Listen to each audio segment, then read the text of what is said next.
Good morning students. BEd second year के paper pedagogy of history इतिहास का शिक्षण शास्त्र विषय के अंतर्गत हम लोग इतिहास पाठ्यक्रम निर्माण के उपागमों के बारे में पढ़ रहे थे, जिसमें अब तक हम लोग 3 उपागम हम देख चुके हैं।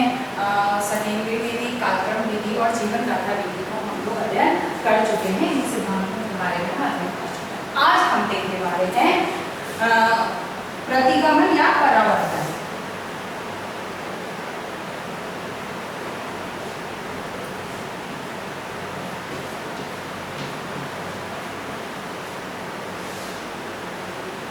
प्रतिगमन या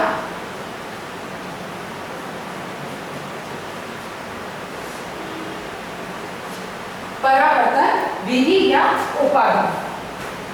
प्रतिगमन या परावर्तन विधि या ये उपागम जिसको कि इसके प्रतिपादक है इसको प्रोफेसर बी.डी.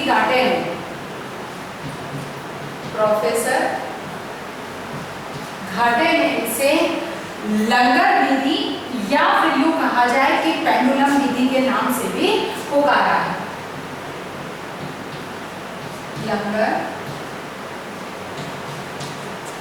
लंगर विधि या पेंडुलम विधि।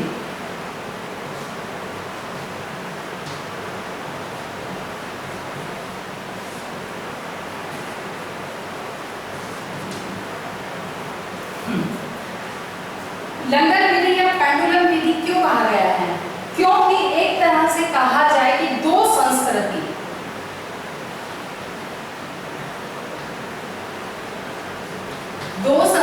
या दो काल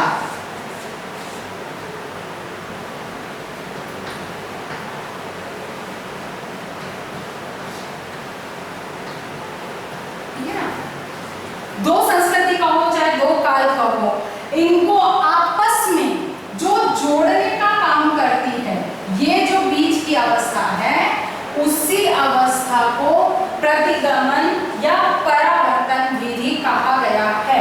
अर्थात कि हमेशा ये माना गया है कि एक संस्कृति की जब व्याख्या की जाती है तब और दूसरी संस्कृति की व्याख्या की जाती है, तो इन दोनों के बीच के काल को अमूमन छोड़ दिया जाता है या उस पर किसी का ध्यान नहीं जाता है।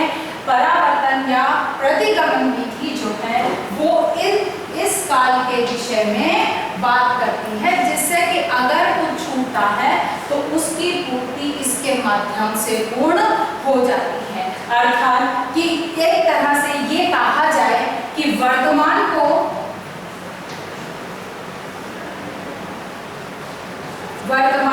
समझने में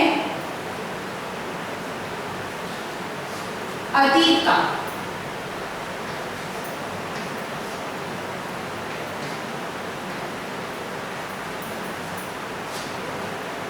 ठीक है ना, वर्तमान को समझने में अतीत का सहारा लिया जाता है। कहने का मतलब कि जब ये दो संस्कृतियों के आपस की का तालमेल, जैसे हम वर्तमान में जो परे है हमारी सांस्कृतिक परंपराएं हैं, इनको समझने के लिए हमें क्योंकि अतीत की तरफ जाना होगा, और इस अतीत के जाने के लिए जो ये बीच का समय या का स्थान है, क्योंकि यहीं से परिवर्तन आया और इस परिवर्तन का किस प्रकार से ये परिवर्तन आया, क्योंकि जब इस स्थान को, इस परिस्थिति को नहीं समझा जाएगा तब तक हम इसे नहीं समझ सकते। इसलिए अगर बहुत सामान्य शब्दों में बात कही जाए तो वर्तमान को समझने के लिए अतीत का सहारा लिया जाता है, या अतीत के परिप्रेक्ष्य में वर्तमान को समझने की जो प्रक्रिया है वो पेंडुलम विधि, प्रतिगमन या परावर्तन विधि माना गया है या कहा गया। प्रोफेसर घाटे के शब्दों में अगर हम इसे समझना चाहें, यदि हम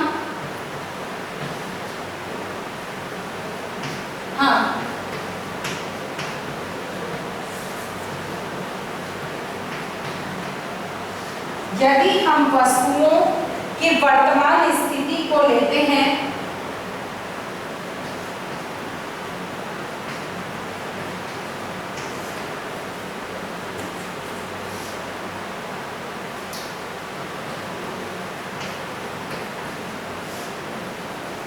स्थिति को लेते हैं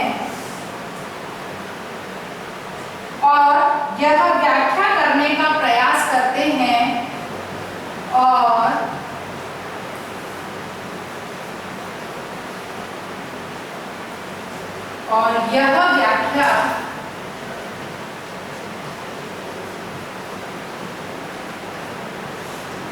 और यह व्याख्या करने का प्रयास करते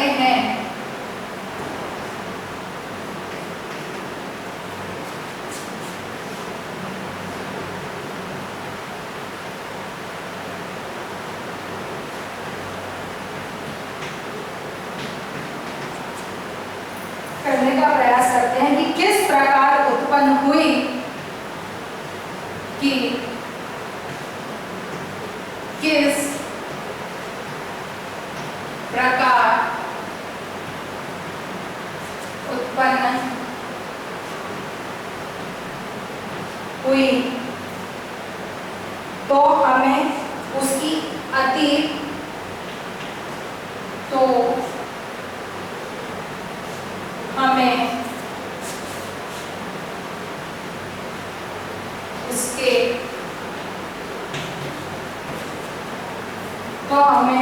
उसके अतीत उत्पत्ति के कारणों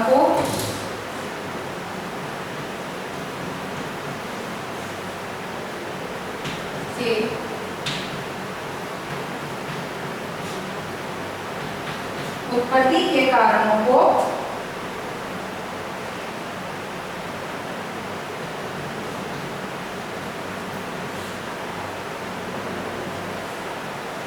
निकटतम भूत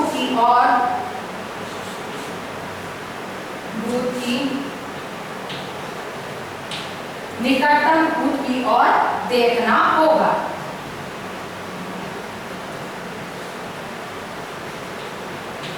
ठीक है, निकटतम भूत उस समय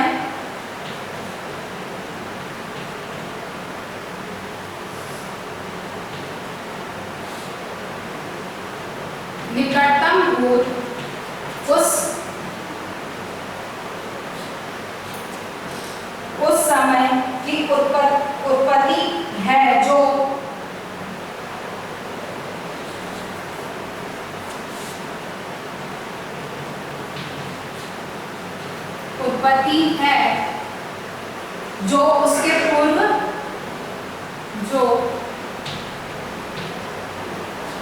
उसके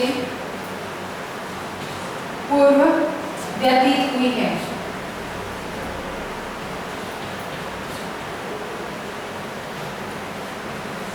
ठीक है ना। प्रोफेसर गार्डियन के इन शब्दों को अगर इनकी अनुसार अगर प्रतिगमन या परावर्तन विधि को समझते हैं, तो यदि हम वस्तुओं की वर्तमान स्थिति को लेते हैं और यह व्याख्या करने का प्रयास करते हैं कि उसकी उत्पत्ति किस प्रकार हुई है, यानी कि वर्तमान को समझने के लिए, वर्तमान वस्तु यानी कि वर्तमान को समझने के लिए हमें उसकी उत्पत्ति के कारणों को पता लगाना होगा। इन कारणों को, उत्पत्ति के कारणों को निकटतम भूत यानी कि बहुत भूतकाल में नहीं जाना है, जो निकटतम भूत है, यानी कि इसकी उत्पत्ति यहाँ हुई और हम वर्तमान में अध्ययन कर रहे हैं, तो निकटतम भूत जो है ये अवस्था है जो निकटतम भूत की चर्चा कर रही है। तो निकटतम भूत को देखना होगा और निकटतम भूत उस समय की उत्पत्ति उसके पूर्व व्यतीत हुई, यानी कि इसके जस्ट पूर्व ही जो व्यतीत हुई है वही प्रतिगमन विधि या परावर्तन विधि कहलाती है। इसके बाद हम बात करेंगे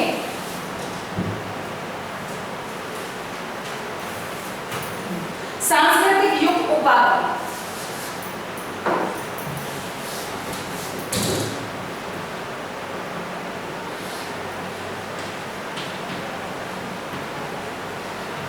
सांस्कृतिक युग उपाधि, ठीक है। इसके प्रवर्तक कौन थे? जिलर।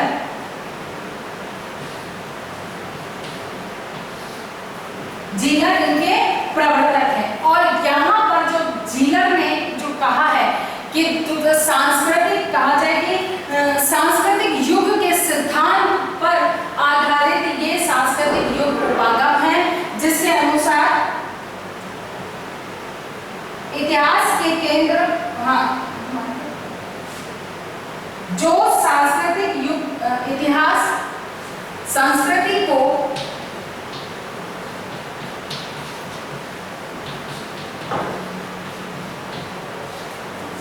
इतिहास का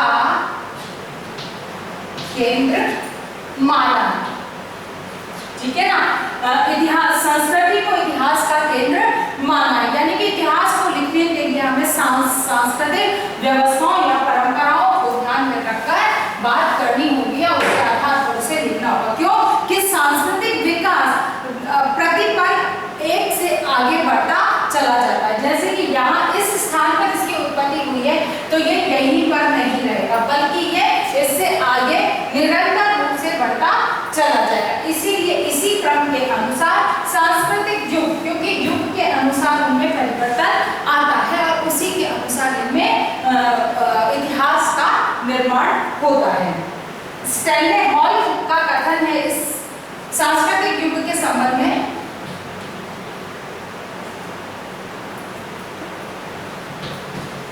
स्टैनले हॉल का कहना है इतिहास का बाल्यकाल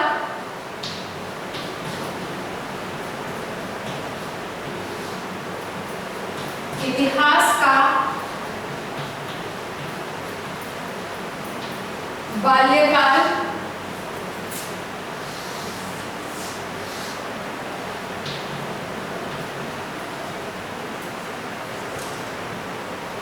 बालक के लिए किशोर काल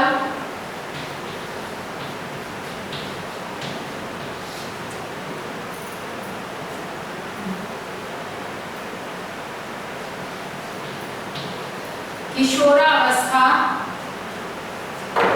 किशोर के लिए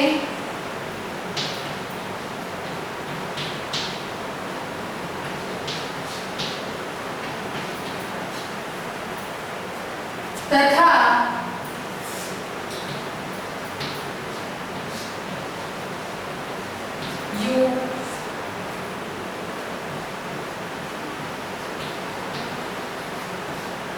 युवावस्था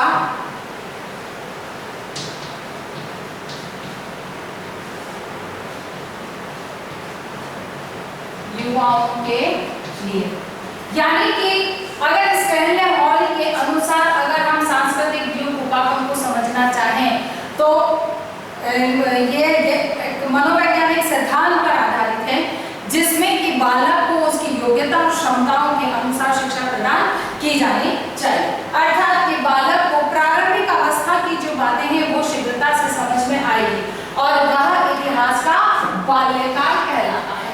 किसी भी संस्कृति की प्रारंभिक अवस्था निश्चित है कि वो उसका बाल्यकाल होती है, तो इतिहास का बाल्यकाल जो है वो बालकों के लिए है।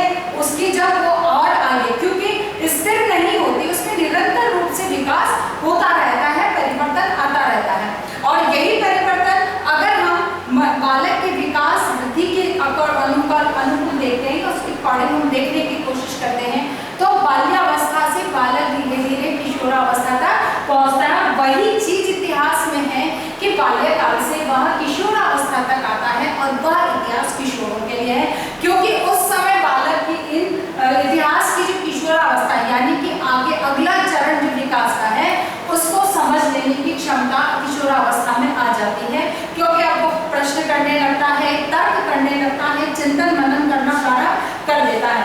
और यहाँ इस इतिहास की जो प्रारंभिक अवस्था, उसके बाद के जो चरण है, मतलब प्रारंभिक काल के साथ में धीरे धीरे उसकी विकास होगा और उसमें निश्चित है कि विचार विमर्श की बहुत सारी गुंजाइश होती है, तो वो किशोरों के लिए समझने की है।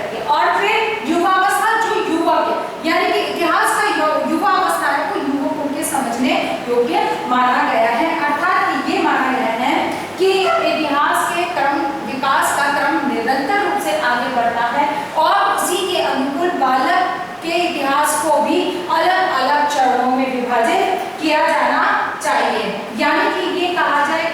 बालकों के लिए बहुत आसान इतिहास जिसको कि बालक इजीली समझ सके। फिर उससे अगला इतिहास जिसमें कि बालक चिंतन तर्क मनन कर सके, यानी कि अपनी मानसिक शक्तियों का उपयोग करने लायक हो जाता है, तो वो ऐसा इतिहास उसके सामने रखा हो। या फिर युवा अवस्था में जहाँ पर कि वो स्वयं उस चीज को बहुत अच्छे से समझ सकता है, ऐसे इतिहास को यहाँ पर रखा जाना चाहिए। समीक्षात्मक दृष्टि से अगर इसको देखा जाए कि इसमें सबसे बड़ी चीज है कि सबसे प्रथम पॉइंट जो होता है, सभी संस्कृतियों का विकास एक साथ नहीं होता है। सभी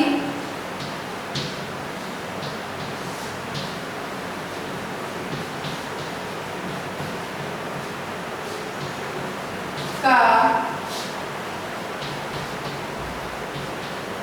विकास एक साथ नहीं।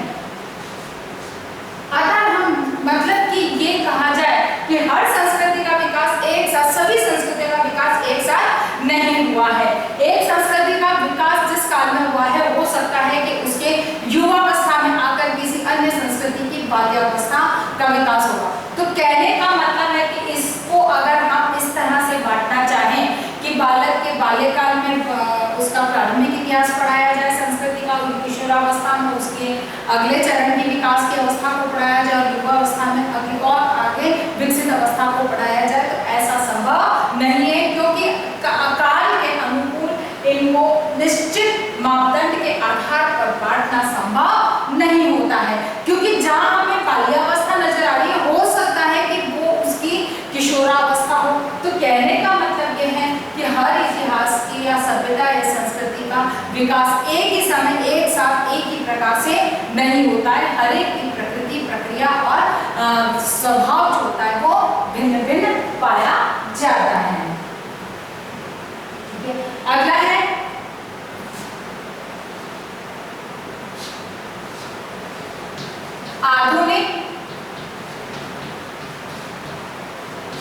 आधुनिक सभ्यता में, आधुनिक सांस्कृतिक वातावरण में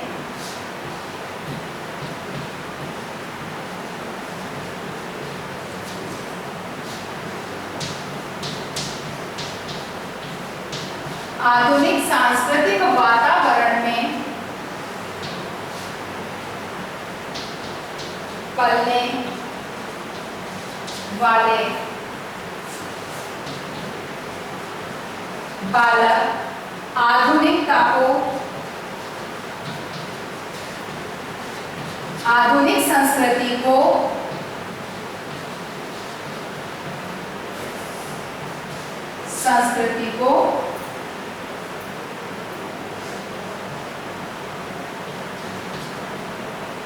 शीघ्र समझ लेते हैं,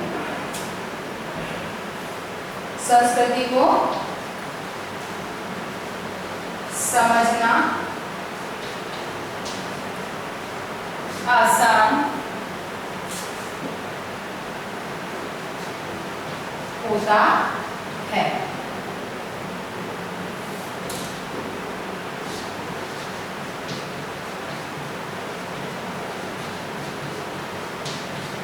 ठीक है, आधुनिक संस्कृति के वातावरण में पले बालक के लिए आधुनिक संस्कृति को समझना आसान होता है, क्योंकि जिस तरह के सांस्कृतिक वातावरण में आप रह रहे हो, आप उस चीज को शीघ्रता से समझ लेते हो।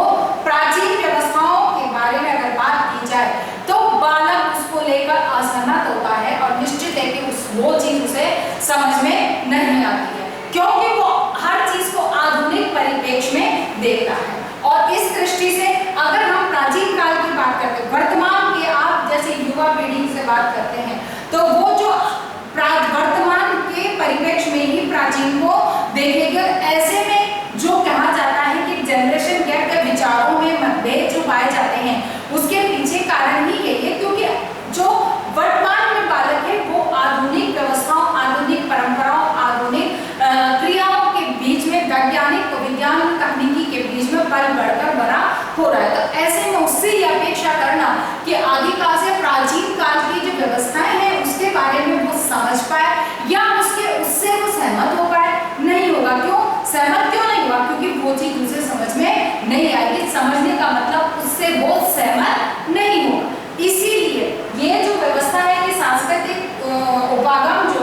और सांस्कृतिक युग उपागम इसके अंतर्गत ये कहा जाए कि इसको एक तरह से देखा जाए तो 8 चरणों में इसको बांटा गया है। इसका जो है वो 8 चरणों में इसको या 8 वर्षीय पाठ्यक्रम की बात कही गई है। जीलर के अनुसार ये 8 वर्षीय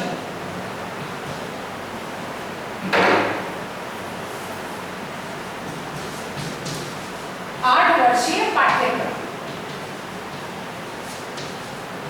8 वर्षीय पाठ्यक्रम के विषय में चर्चा की है इन्होंने और इसी आधार पर उन्होंने बांटने का प्रयास किया। लेकिन फिर भी ये माना जाता है कि प्रत्येक संस्कृति का विकास एक साथ नहीं होता और न ही आधुनिक युग के पले बच्चे उन चीजों को आसानी से समझ पाए।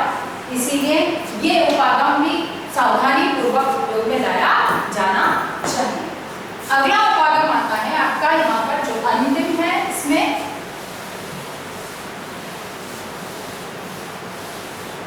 वो है विकास का उपागम।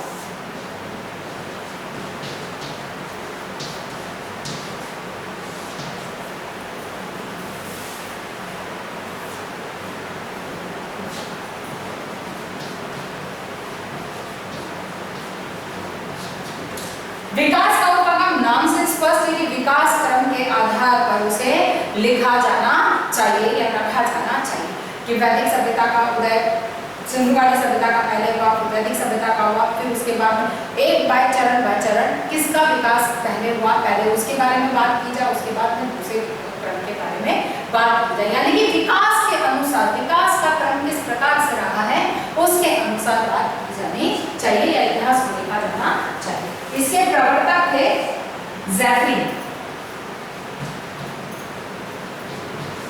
ज़ैफरी इनके प्रवर्तक थे और इनका मानना था, इनके अनुसार ऐतिहासिक बोध से अभिप्राय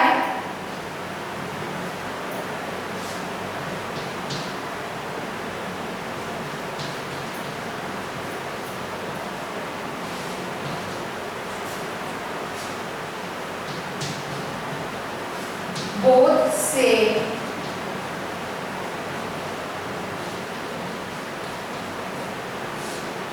ऐतिहासिक बोध से अभिप्राय पूर्ण ऐतिहासिक प्रक्रम को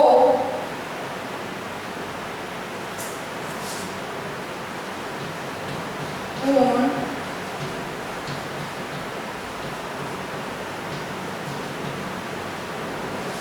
ऐतिहासिक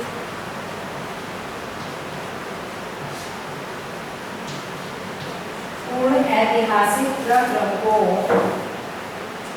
या उसके किसी एक पक्ष या उसके किसी एक पक्ष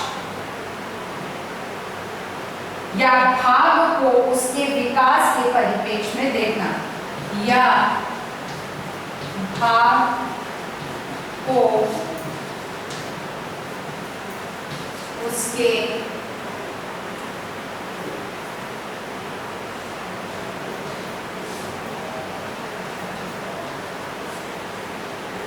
विकास के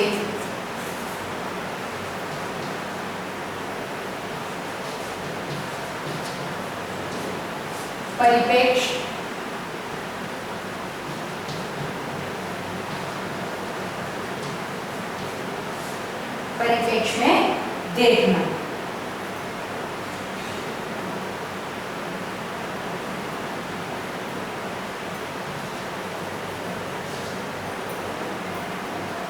सभ्यताओं का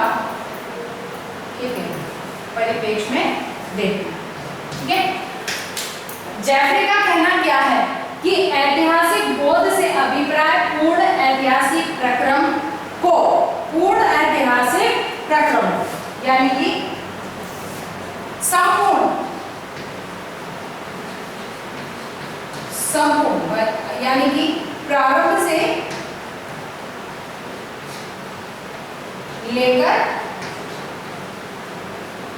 वर्तमान,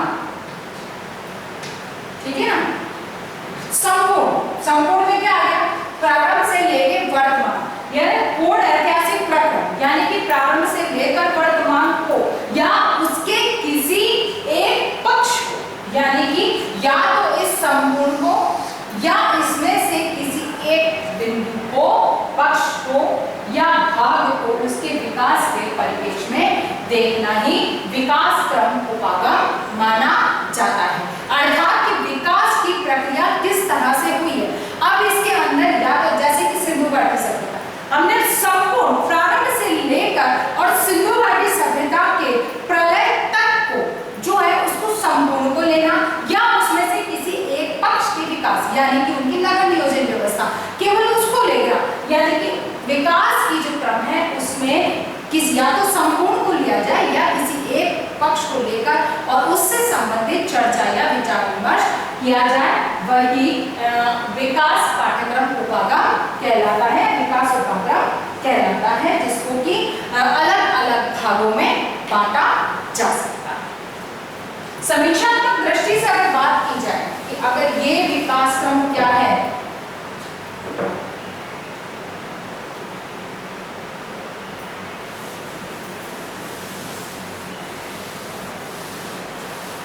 समीक्षात्मक दृष्टि से अगर इसके बारे में बात की जाए तो इसमें एक ही सबसे बड़ा पॉइंट है, वो क्या आता है, जिस इतिहास या घटना को पढ़ रहे हैं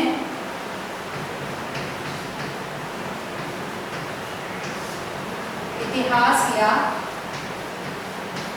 घटना को पढ़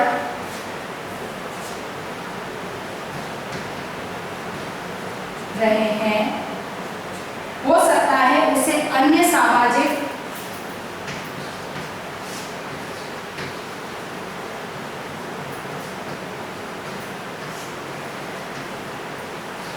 उसे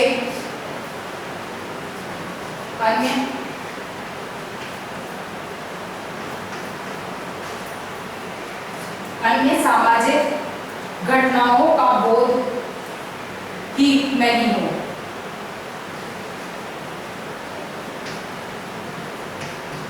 घटनाओं का बोध नहीं हो, ठीक है ना। स्पष्ट कि जिस भी घटना को आप, जिस भी एक प्रकरण को उठाया है, विकास के क्रम की किसी एक पक्ष को उठाया है, चाहे संपूर्ण को उठाया है या किसी एक चीज को उठाया, तो हो सकता है कि उसमें किसी सामाजिक घटना का उसमें जिक्र ही ना किया जाए या वो छूट जाए। अर्थात कि चूंकि वो विकास के क्रम में हाईलाइट करने की परिस्थिति में नहीं होता है या उसके ऊपर विशेष ध्यान केंद्रित करने की स्थिति में नहीं होता है, जिसकी वजह से हम उसका जिक्र भी नहीं करते।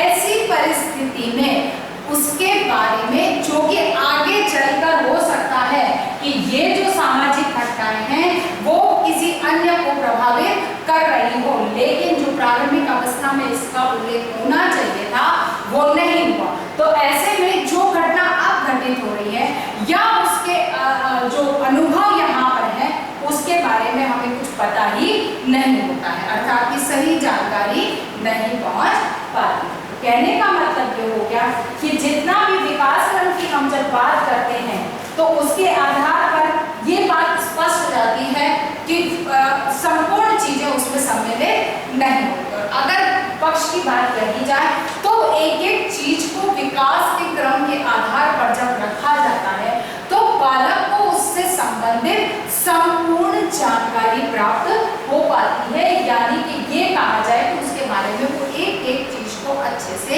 समझ पाता है कि कब सभ्यता कब संस्कृति का विकास हुआ है, तो उसका हम अध्ययन कर सकते हैं। इस आधार पर ये आपके इतिहास पाठ्यक्रम निर्माण के उपागमों के बारे में हमने चर्चा करी, जिसको कि आपने आशा करती हूँ कि आपको बात समझ में आई होगी। इसी आधार पर हम एक प्रश्न करेंगे।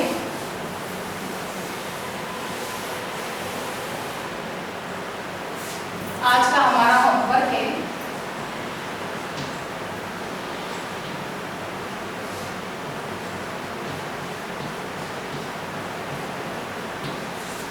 अभ्यास,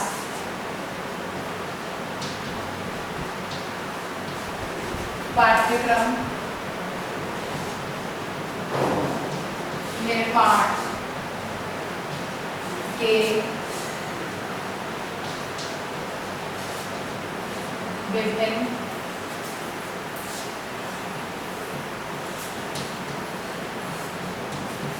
उपागमों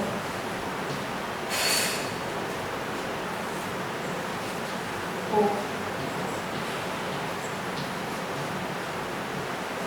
विभिन्न उपागमों को समझाइए। आपको इस प्रश्न को हल करना है। अपनी बात को समाप्त करने से पहले कोविड-19 की इस महामारी में अपने आप को सुरक्षित रखें। बहुत अधिक आवश्यकता होने पर घर से बाहर निकले, घर से बाहर निकलते हैं तो अपने आप को मुंह पर मास्क या कपड़ा बांध कर रखें। सुरक्षित रखने की दृष्टि से सोशल डिस्टेंसिंग का पालन करें और अपने हाथों को साबुन से धोते रहें, समय समय पर सैनिटाइज करते रहें। स्वस्थ रहें, सुरक्षित रहें। धन्यवाद।